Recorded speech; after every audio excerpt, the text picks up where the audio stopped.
Hey guys, I welcome you all to our learning academy. मेरा नाम है जीत और जैसे कि आपको पता है कि DFCCIL एग्ज़ाम का डेट आ चुका है 27 to 30 और मोस्ट प्रोबेबली आज है 13th ऑफ सितंबर और मोस्ट प्रोबेबली 1 से 2 दिन के अंदर में इसका एडमिट कार्ड आ जाएगा। सो यहाँ पे इस लेक्चर में मैं आप लोगों से डिस्कस करने वाला हूँ कि DFCCIL के लिए जो लास्ट ये 15 डेज़ बचे हैं ये कितना क्रूशियल है और क्या आपकी अप्रोच होनी चाहिए, किस तरीके से आपको पेपर का अटैम्प्ट करना है सो दैट आपको एक श्योर शॉर्ट सिलेक्शन हो सके, right. So without time waste किए चलिए आगे शुरू करते हैं इस वीडियो को। इसका अगर सबसे पहले जो इसको डिस्कस करने के लिए सबसे इम्पोर्टेंट चीज़ क्या है इस पेपर को, कि इस पेपर को मैं बहुत सारे पैटर्न पे डिस्कस करूँगा, बहुत सारे पैरामीटर्स को लेकर मैं डिस्कस करने वाला हूँ, जिससे आपको रियलाइज़ हो जाए कि हाँ, जो चीज़ें यहाँ पे कही जा रही हैं वो कहीं ना कहीं जेन्युइन है। सो पहला चीज़ उसके लिए ज़रूरी है कि आपको पैटर्न का पता होना चाहिए। तो यहाँ पे अगर आप देखोगे ना, जनरल नॉलेज ये तो कॉमन है, बट इसमें जो यहाँ पे जो सिलेबस है DFCCIL का, ये एग्जीक्यूटिव ऑपरेशन एंड BD की मैं बात करने वाला हूँ। तो इसमें क्या है कि अगर आप देखोगे ना, 7th पॉइंट जो है कस्टमर रिलेशन, इसके अलावा 6 पॉइंट इकोनॉमिक्स एंड मार्केटिंग, ये सारी चीज़ें कॉमन नहीं है। बहुत सारे लोग इस चीज़ को लेके कंपटीशन की तैयारी नहीं करते हैं। सो ये एक कह सकते हो रेयर चीज़ें हैं, जिसमें बहुत सारे मैक्सिमम 90% जो जनता जिन्होंने फील करा है फॉर्म, उनको इस सेक्शंस में दिक्कत होगा ही होगा, राइट। इसके अलावा जो इसमें है उसमें क्या जनरल साइंस है, इसके अलावा रीजनिंग है, एबिलिटी है, नॉलेज है, जनरल नॉलेज है, और उसके बाद एक और ख़ास चीज़ जो है वो है इंडियन रेलवे का हिस्ट्री है, राइट।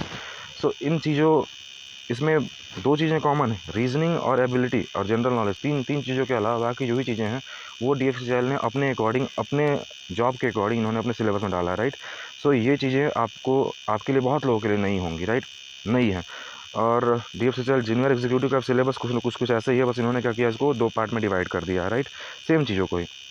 इसके अलावा अगर मैं वैकेंसी की बात करूँ ना, तो वैकेंसी यहाँ पे जो है एग्जीक्यूटिव ऑपरेशन एंड BD का जो है वो 237 है और जूनियर एग्जीक्यूटिव का है ये 225 है, राइट। अगर मैं इसको कंपेयर करूँ ना, मैं थोड़ा सा कंपेयर करना चाहता हूँ, तो इसका जो वैकेंसी है जनरली अगर देखा जाए तो सिमिलर है। एयरपोर्ट अथॉरिटी ऑफ इंडिया, अगर आप लोगों में से बहुत सारे लोग ऐसे भी होंगे जिन्होंने इस एग्ज़ाम को लिखा होगा, सो मैं इसको कंपेयर करके बताने वाला हूँ कि किस तरीके से कट ऑफ इसके अलावा किस तरीके से चीज़ें वैरी करेंगी, राइट। आगे चलते हैं। एक और चीज़ जो आपको पता होना चाहिए वो ये है कि स्टूडेंट कितने अप्लाइड किए हैं, ठीक। तो एग्जीक्यूटिव ऑपरेशन BD जो यहाँ पे 4th पॉइंट है, उसका आप देखोगे ना, तो 1,40,000 लड़के अप्रॉक्सीमेटली अप्लाई किए हुए हैं। इसके अलावा जो जूनियर एग्जीक्यूटिव एंड BD है, इसके लिए 1,06,000 लड़कों ने अप्लाई किया हुआ है। अगर आप पर स्टूडेंट डिवाइड करोगे ना, 237 जो वैकेंसी थी जूनियर एग्जीक्यूटिव एंड BD का, तो उससे आप डिवाइड करो, पता चलेगा आपको कि एग्जीक्यूटिव ऑपरेशन एंड BD जो है उसके लिए ऑलमोस्ट 450 लड़कों ने एक सीट पे अप्लाई किया है और जूनियर एग्जीक्यूटिव और BD के लिए 350 लोगों ने अप्लाई किया हुआ है, ठीक। सो इसका मतलब ये है कि कंपटीशन का लेवल आप देख सकते हो, एक सीट 450 लड़का, एक सीट 350 बच्चे। सो इस तरीके से आप देख सकते हो कितने ज़्यादा कंपटीशन है यहाँ पे, कितना ज़्यादा। इसके अलावा मैं अगर प्रीवियस ईयर कट ऑफ की बात करूँ, तो यहाँ पे जो मेरा 5th पॉइंट है, इसमें अगर आप देखोगे तो जो अनरिजर्व्ड है ये है 98.75, जो हाईएस्ट मार्क्स लड़का लेके आया था। और यहाँ पे ये भी बता रखे हैं इन्होंने कि कितने लड़के अपीयर हुए थे। तो लास्ट टाइम ऑपरेशन और BD के लिए 26,000 लड़के ने अप्लाई, 26,000 सिर्फ लड़के अप्लाई हुए थे, जो कि लास्ट टाइम कब हुआ था, 2018 में हुआ था ये एग्ज़ाम, राइट। सिर्फ 26,000, ये नंबर ध्यान रखने वाली है। हाईएस्ट मार्क्स जो लड़का लाया था UR का, वो था 98.75, और जो लोएस्ट था, जो लड़का सेलेक्ट हुआ होगा, उसका था 73.5। ये चीज़ें इंपॉर्टेंट है। अगर आप देख सकते हो ना, तो 26,000, इसके अलावा इस बार कितना है, एक जगह है 1.4 लाख, दूसरा है 1 लाख। तो अगर आप देखोगे तो मिनिमम मुझे लगता है कि सिर्फ जूनियर एग्जीक्यूटिव ही 4 टाइम्स है। इसके अलावा ऑपरेशन और एग्जीक्यूटिव ऑपरेशन BD, उसमें 6 टाइम्स लड़के उन्हें इस बार अप्लाई किया हुआ है, राइट।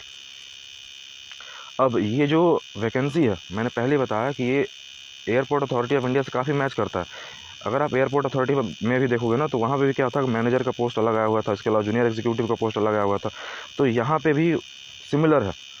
जो DFCCIL का वैकेंसी है ये भी ऑलमोस्ट सिमिलर है, और जो मार्क्स वहाँ पे भी था 120 का था, यहाँ पे भी मार्क्स 120 का ही है। यहाँ पे आप एग्जीक्यूटिव ऑपरेशन BD है, और वहाँ पे जो पॉपुलर पोस्ट है जिसमें ज़्यादा वैकेंसी है, और यहाँ पे executive as well junior executive था DFCCIL में, और यहाँ पे एयरपोर्ट अथॉरिटी ऑफ इंडिया में क्या था, तो ATC था और AO था, राइट।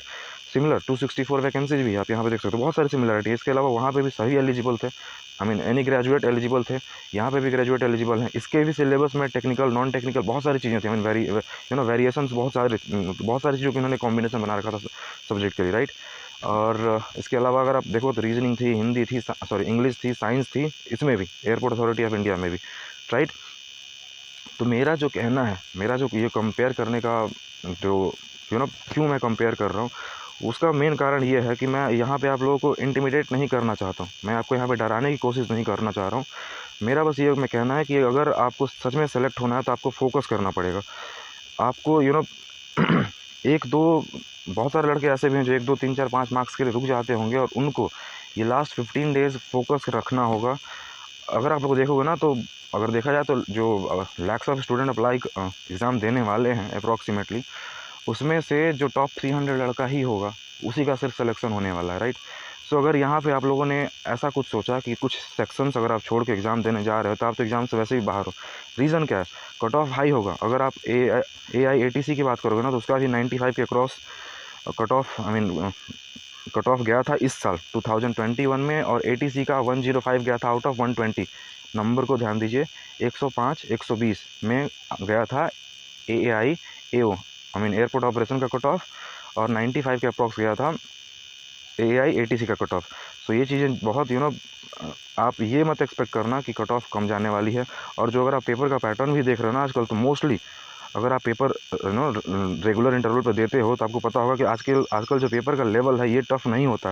आई मीन अगर एक एग्ज़ाम को छोड़ दिया जाए, इंटेलिजेंस ब्यूरो छोड़ दिया जाए, इसके अलावा मोस्टली जितने भी एग्ज़ाम हैं, अगर आपने शायद UPSC का EPFO एग्ज़ाम दिया होगा, तो वो भी आई मीन जो उनका लेवल था उससे आसान UPSC भी पूछ रही है, समझे।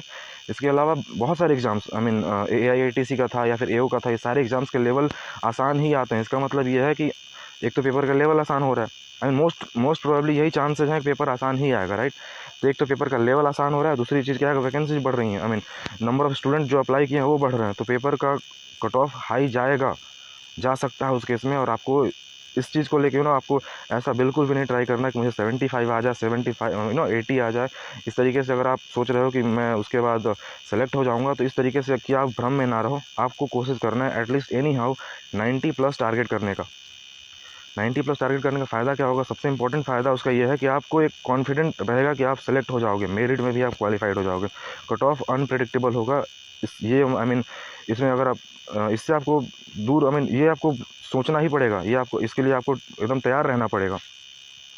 अब यहाँ पे जो इम्पोर्टेंट चीज़ें हैं कि आपको कोई भी सेक्शंस छोड़ना नहीं है। CRM हो गया, या फिर इकोनॉमिक्स हो गया, या फिर मार्केटिंग हो गया, या फिर हिस्ट्री, GS या CA, किसी भी चीज़ों का आप छोड़ना नहीं। अगर आपने किसी भी एक सेक्शन को छोड़ दिया, सपोज वो 12 नंबर का है, तो एक तो वो 12 नंबर गया। इसके अलावा आपको एक बात मैं और बता दूं कि जो ये GS हो गया, CA हो गया, या फिर इंडियन रेलवे हो गया, कोई भी लड़का, आई मीन जो टॉपर नहीं है उनके अलावा मैं बात कर दूं, कोई भी लड़का ऐसा नहीं होगा कि वो सारे के सारे नंबर, आई मीन वो इन सेक्शंस में पूरे फुल मार्क्स लेके आ जाए। सो आपको जो इधर नंबर कटेगा, जो इन सेक्शंस में नंबर कटेगा, वो आपको मैनेज करना है कहीं ना कहीं मार्केटिंग और इकोनॉमिक्स से। मार्केटिंग और इकोनॉमिक्स वाले सेक्शन, और as well as Indian railway वाले सेक्शन से मैनेज करना है, ठीक। यहाँ पे quant section as well as reasoning section का रोल ज़्यादा नहीं दिखेगा। आई मीन बहुत सारे लड़के, मैक्सिमम लड़के इसी बैकग्राउंड से होंगे, मैक्सिमम लड़कों ने भरा भी इसीलिए होगा क्योंकि उनको अप्रॉक्सीमेटली 48 क्वेश्चन क्वांट रीजनिंग और CA करंट अफेयर का मिल जाएगा। बट यहाँ पे इस चीज़ का रोल बहुत कम दिखने वाला है, क्योंकि यहाँ पे टाइम सफिशिएंट है। 2 घंटा इस एग्ज़ाम में दिया गया है, जिसमें मेजोरिटी में क्या है, GS और इंडियन रेलवे का हिस्ट्री है। तो उस सेक्शन में जहाँ पे टाइम बहुत ज़्यादा है, वहाँ पे क्वांट का बहुत ज़्यादा रोल नहीं रहने वाला, quant as well as reasoning का रोल बहुत ज़्यादा नहीं रहने वाला, राइट। आगे देखते हैं। आपको क्वांट और रीजनिंग में तो फुल मार्क्स लाने हैं। Anyhow you have to try to get maximum marks in this 2 sections. Apart from this, आपको इंडियन रेलवे की हिस्ट्री पे सबसे ज़्यादा फोकस करना है। आई मीन क्वांट और रीजनिंग के अलावा आपको कहाँ फोकस करना है? Indian railway. क्यों? क्योंकि ये सबसे ज़्यादा आसान है। ये सेक्शन देखा जाए तो लिमिटेड है, आसान है, और 24 क्वेश्चन इसमें पूछे जाएंगे। सो ये सेक्शन आपके लिए बहुत इंपॉर्टेंट है। इसके अलावा आपको GS भी, CA भी कवर करना, CA और GS, क्योंकि हर एग्ज़ाम्स में आने वाला है, ऐसा नहीं है सिर्फ इस एग्ज़ाम में आने वाला है। सो ये एक पर्टिकुलर चीज़ जो है जो कि सारे एग्ज़ाम्स में कॉमन है। तो आपको अपना लेवल बढ़ाना है, जिस लेवल पे भी आप हो, और इस सेक्शंस को पर्टिकुलरली आपको बहुत ज़्यादा बहुत ज़्यादा फोकस करना है और आगे तक ले जाना। आपको अपना लेवल काफ़ी ऊपर करना है, ठीक। इसके अलावा अगर मैं बात करूं, उसमें क्या है कि मैंने बता रखा है ना कि 300 लड़कों का सिलेक्शन होने वाला है। कॉम्पिटिशन सच में बहुत टफ होने वाला है। इसके अलावा try to cover whatever left before exam. यहाँ पे आपको हर एक चीज़ कवर करनी है, जो कि एग्ज़ाम से पहले आपको हर एक चीज़ कवर करनी है, और इसके लिए आपको इम्पोर्टेंट है कि आप सीरियस हो जाओ। इसके अलावा if really I mean you want to get this job, आपको हर एक चीज़ पे फोकस करनी है। आपको वो एक चीज़ जो इस होता है ना, जो आपको जीएस और सीए में गलत होगा क्वेश्चंस, वो मैनेज करने के लिए आपको पढ़ना पड़ेगा सीआरएम, कस्टमर रिलेशन मैनेजमेंट, इसके अलावा इकोनॉमिक्स और एज वेल एज मार्केटिंग। ठीक है, कट ऑफ हाई होगा, इसमें आपको डाउट नहीं होना चाहिए, राइट। इसके अलावा हाँ, अगर सिर्फ प्रॉब्लम्स बताने ही मेरे वीडियो का वो ना एम नहीं है, तो आपको करना क्या है, आपको इस 15 दिनों में क्या करना है, ये इंपॉर्टेंट है।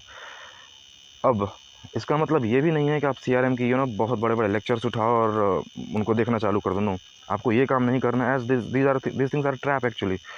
बहुत सारे लोग ऐसे भी हैं यूट्यूब पे, बहुत सारे लोग ऐसे हैं जो क्या करते हैं, घंटों का वीडियो बना देते हैं कोई भी टॉपिक पे, और आपको पता चलेगा कि वो घंटों की वीडियो आपके लिए यूज़फुल नहीं होते हैं, क्योंकि आपके पास एक तो टाइम नहीं है, दूसरी बात वो आपके दिमाग में घुसना नहीं है, प्लस पता नहीं कि आप वो पढ़ रहे हो उसमें से क्वेश्चन आएंगे कि नहीं आएंगे। 10-12 लेक्चर्स पता चला आपको उन्होंने दे दिया, 10-12 के उससे ज़्यादा दे दिया, और वो 1-1 2-2 घंटे के एक लेक्चर है। तो इस तरीके की आपको ट्रैप में नहीं फंसना है। एज वेल एज पीडीएफ भी आपको बहुत हैवी बड़े बड़े पीडीएफ आपको नहीं पढ़ने हैं, राइट। आपको एकदम क्रिस्प रहना है, आपको समराइज फॉर्म में चीज़ों को पढ़ना है। शॉर्ट पीडीएफ होना चाहिए, बहुत ज़्यादा नहीं पढ़ना। वीडियो भी अगर ऐसी मिल रही है जिसमें बहुत टाइम नहीं लगने वाला है, तो वैसी वीडियोज़ पे आपको फोकस करना, राइट। इसके अलावा अगर आपको देखा जाए ना, अगर आप पेपर जब अटैम्प्ट करने जा रहे हो, तो जो अगर आप सीआरएम अटैम्प्ट कर रहे हो, स्पेशली सीआरएम हो गया, इंडियन रेलवे हो गया, तो इसमें आपको फोकस करना है कि सीआरएम में मैंने देखा, मैंने हिमसेल्फ जब मैंने सीआरएम में देखा, जब मैंने उसको लिए पढ़ाई करा, तो मुझे पता चला कि उसके जो नाम होता है, उसका जो डेफिनेशन है, उसमें बहुत सारा छिपा होता है। उस पर्टिकुलर नेम में ही उसकी डेफिनेशन छिपी हुई है। सो आपको इस चीज़ पे फोकस करना है। आपको एक तो मैक्सिमम को नंबर ऑफ़ क्वेश्चंस अटेम्प्ट करने हैं, आपको उससे पहले अपने नॉलेज का लेवल एकदम बढ़ाना है।